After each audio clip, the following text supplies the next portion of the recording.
نبی پاک صلی اللہ تعالیٰ علیہ وسلم ہو یا حضور سید عالم صلی اللہ تعالیٰ علیہ وسلم سے قبل آنے والے تمام انبیاء، ان کا احترام بھی کرنا ہے، ان سے پیار بھی کرنا ہے، ان کی عقیدت بھی کرنی ہے، لیکن جو ان کے آنے کا مقصد ہے اس مقصد کو کبھی فراموش نہیں کرنا، کیونکہ جو قومیں مقاصد سے ہٹ جاتی ہیں نا وہ اصل سے ہٹ جاتی ہیں۔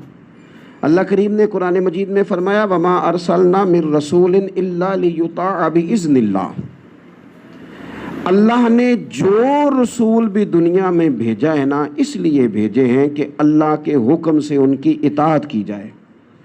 رسولوں کے آنے کا مقصد یہ ہوتا ہے کہ رسولوں کی اطاعت کی جائے۔ تو اگر کوئی اصل ہی بھول جائے کہ وہ کس مقصد کے لیے آئے تھے، ایک قرآن پاک نے دوسرے مقام پر حضور کے آنے کا مقصد بیان کیا ہے، فرمایا وَدَاعِيًا إِلَى اللَّهِ بِإِذْنِهِ وَسِرَاجًا مُنِيرًا، ہم نے محبوب کو رب کی طرف بلانے والا بنا کے بھیجا ہے، اللہ کے حکم کے ساتھ اور چمکتا ہوا آفتاب بنا کے بھیجا ہے۔ نبی پاک علیہ السلام نے ہمیں رب کا رستہ دکھایا ہے، حضور نے بتایا ہمیں، حضور نے آ کے بتایا کہ خالق بھی اللہ ہے، مالک بھی اللہ ہے، رازق بھی اللہ ہے، اور عبادت کے لائق بھی اللہ تعالیٰ ہی ہے۔ ہمیں حضور نے رب کی معرفت کے رستے پہ ڈالا ہے۔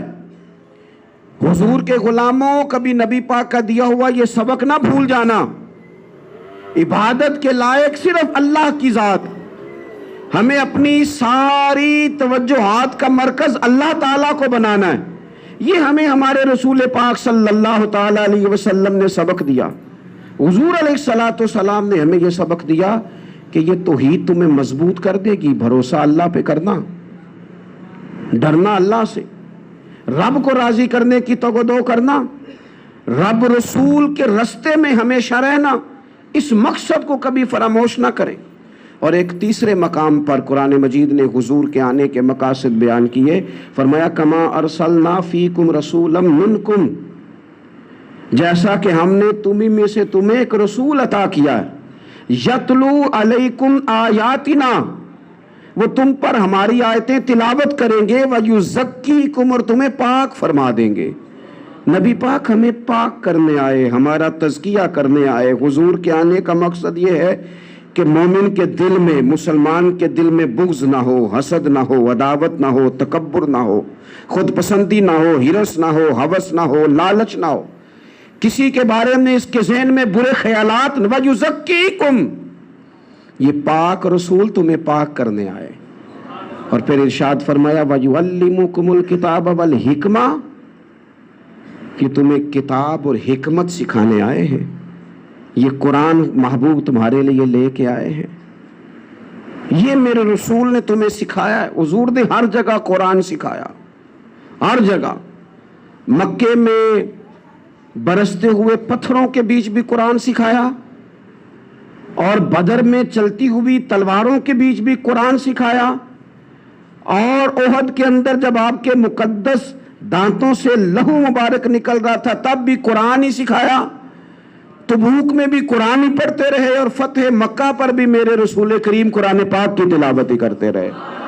حضور نے قرآن سکھایا، امت کبھی قرآن کو چھوڑ نہ جائے، یہ مقصد ہے، یہ حضور کے ساتھ آنے والا نور ہے۔ وَأَنزَلْنَا إِلَيْكُمْ نُورًا مُبِينًا، کبھی قرآن کو بھول نہ جانا، لیکن میری کتاب نہیں، وَيُعَلِّمُكُمُ الْكِتَابَ وَالْحِكْمَةَ، تمہیں کتاب بھی سکھائیں گے اور دانائی بھی سکھائیں گے۔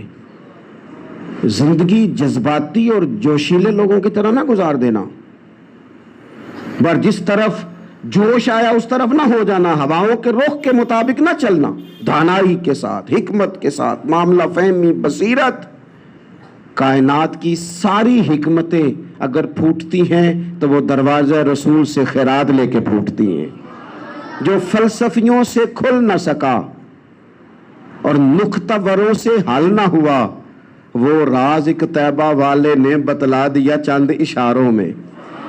نبی پاک علیہ السلام نے حکمت سکھائی، حضور سے دانائی سیکھے، حکمت سیکھے۔ وَيُعَلِّمُكُمْ مَا لَمْ تَكُونُوا تَعْلَمُونَ، اور میرے محبوب تمہیں اس چیز کا علم دیتے ہیں جس کا علم تمہارے پاس نہیں تھا۔